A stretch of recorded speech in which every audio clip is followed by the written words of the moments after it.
Hello, আসসালামু আলাইকুম। আজকের ভিডিওতে আমরা আলোচনা করব কিভাবে মোবাইলে এমএস ওয়ার্ড ব্যবহার করতে হয়। তো প্রথমে আপনাকে প্লে স্টোরে চলে যেতে হবে।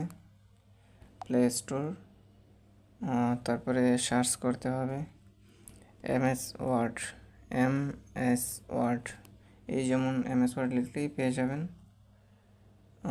এখান থেকে দেখবেন এই যে এমএস ওয়ার্ড চলে আসছে। আমার যেহেতু ইনস্টল করা আছে, দেখতে পাচ্ছেন এখানে ওপেন দেখাচ্ছে। তো আমরা ইনস্টল করার পরে ওপেনে ক্লিক করব। ওপেনে ক্লিক করার পর এরকম একটা ইন্টারফেস পাবেন। তো প্রথমে যদি আপনি কিছু লিখতে চান এই এমএস ওয়ার্ডে, তাহলে আপনাকে এই প্লাস আইকনে ক্লিক করতে হবে। এই প্লাস আইকনে ক্লিক করলাম। তারপরে এখানে আপনার দেখাচ্ছে যে যে ডিভাইসের আপনার এই মোবাইলের কোন লোকেশনে আপনি ডকুমেন্ট সেভ করে রাখবেন। যেমন এখানে